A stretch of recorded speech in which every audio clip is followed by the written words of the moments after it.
Hi students. My video earlier, it talked about how to convert logarithms to exponents and exponents to logarithms. So now we're going to move on to how to graph log functions.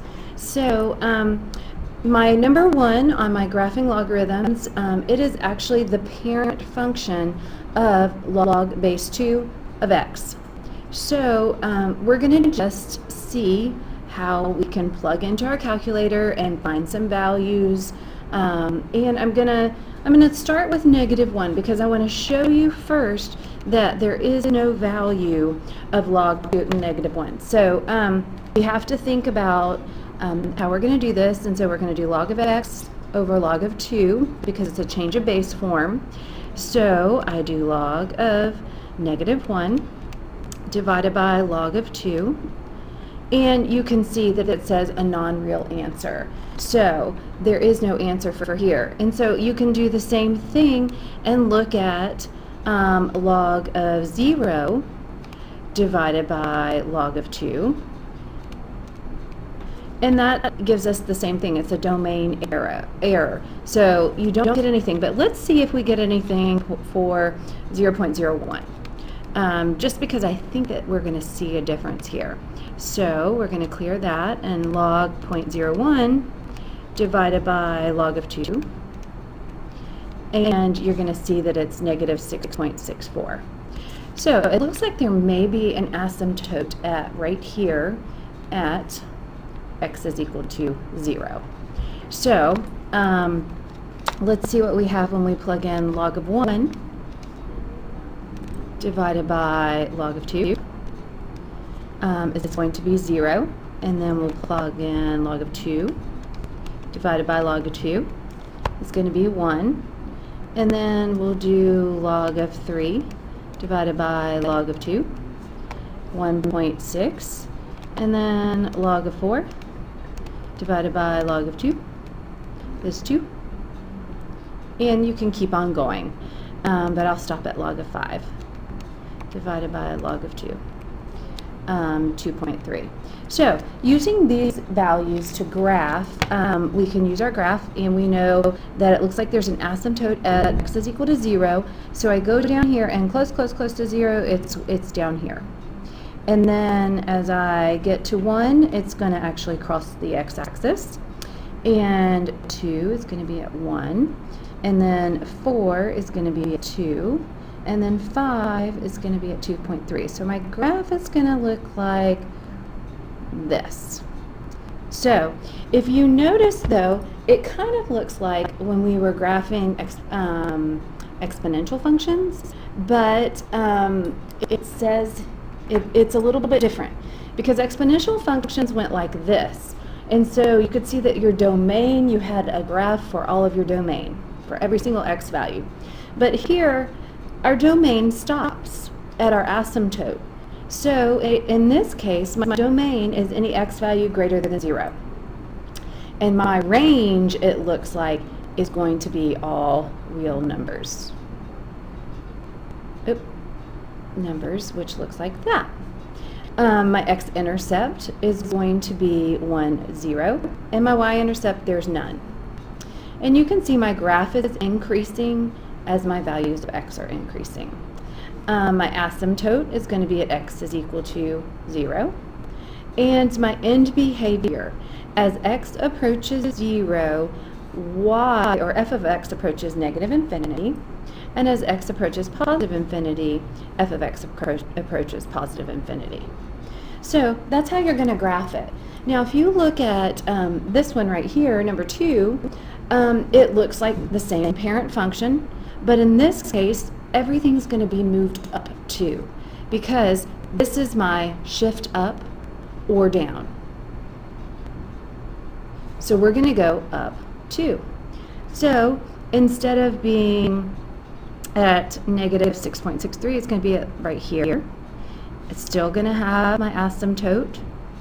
And instead of being at 1, 0, it's going to be at 1, 2. And so it's going to continue on. And so that would be here. And you can plug them into your graph but your graph is going to look something like this. And it's just shifted up 2. So my domain is exactly the same. My range is all real numbers. My x-intercept is a little bit different. It's going to be somewhere close to 0, and you can plug that into your calculator and figure it out. So it would be somewhere like 0. I think it's 260. That's what it would look like. You can look on your graph, or you can actually look on your graphing calculator and find the answer for that. It's still increasing. There's an x equals 0 is your asymptote, and then the same thing applies here. As x approaches 0, f of x approaches negative infinity, and as x approaches positive infinity, f of x approaches positive infinity. When we get over here, it's the same parent function because we're doing log base 2. In this case, it is shifted to the left 2. So all of your values are going to be shifted to the left 2. So I'm going to have an asymptote at x is equal to negative 2 because it was before. So my graph is going to look something like this. Okay, and your domain is going to be all values of x that are greater than negative 2. Range, all real numbers. My x-intercept is going to end up being negative 1, 0. My y-intercept, and you can look at your graph, I do believe is going to be 0, 1. It is increasing again. There's an asymptote as x is equal to negative 2. End behavior as x approaches negative 2, f of x approaches negative infinity, f of x approaches positive infinity, f of x approaches positive infinity. So that's kind of how it works. And here you have a parent graph of log base 2. It's going to be shifted to the right, right 1, down 3. And you can do your graph or your table to plug in numbers for your graph, kind of same as before. But in this case, you know your asymptote is going to be at x is equal to 1, and my domain is going to be x is greater than 1, and my range is going to be all real numbers again. Again, it's going to increase. You can find the x and the y-intercept from the graph. Same type of situation. So that kind of covers graphing. It's pretty straightforward. Make your table, do your graph, look at the parent function, see the shifts that are going on. If you look at number 5, it's going to be shifted to the left 1, down 4. If you look at number 6, it's going to be shifted to the left 1, up 1. Here, 7 shifted to the left 2, up 1, and 8 shifted down 2, up 1. Hopefully that'll help you with graphing logarithms.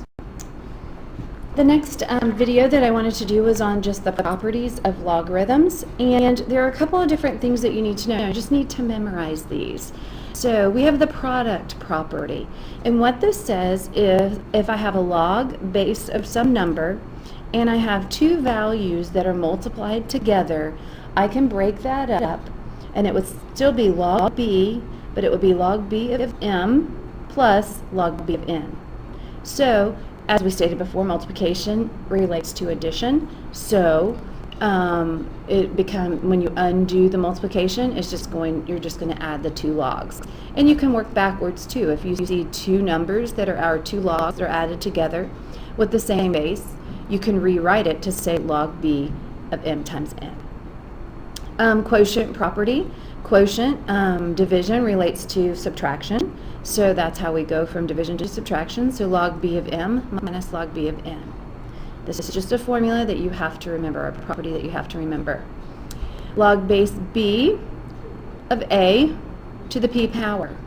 You can rewrite this and take my power and put it as a leading coefficient in front of the log. So it becomes p log b of a.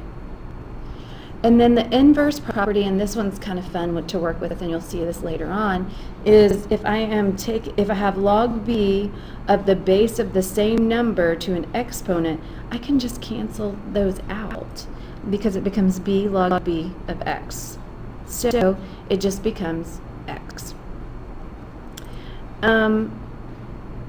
Okay, so let's apply some of these. So we are looking here, and you can see I have two logs with the same base. So I can rewrite this to say log base 4 of 2 times 32, and so it's log base 4 of 64. And you can tell from this, you know that 4 to the third power is 3, but we can check that out. We can do the change of base form, log of 64 divided by log of 4, and using your handy dandy calculator, we can have log of 64, and we can divide it by log of 4. And you can see that that answer is 3. So in this case, it helps us to get to a final answer. The same thing here, we have a log and it's a base of 1/3. So I can combine these two, log base 1/3, and I can say 27 times 1/9. And whenever I multiply this out, it is going to be log base 3 of 3. And so I can do the change base form. Log of 3 over log of 3 is equal to 1. So you can see how it's fairly helpful to use these properties to simplify logarithms. So same thing applies here. So log base 5 of 100 divided by 4, because they're same base, but it's a subtraction problem, so I divide. So log base 5 of 25, and I can plug that into my calculator with the change of base form, and you will see that it's 2 as my final answer. So moving on along to some other examples. This is the same as before. So you have a base of log of 7, and so I just do log 7 of 49 divided by 7. So log 7 of 7, and so when you plug that into the calculator, again, you're going to have 1. It says express log 5 1/5 to the third power as a product. So here I can think of this as being log 5 of 1 to the third power and 5 to the third power.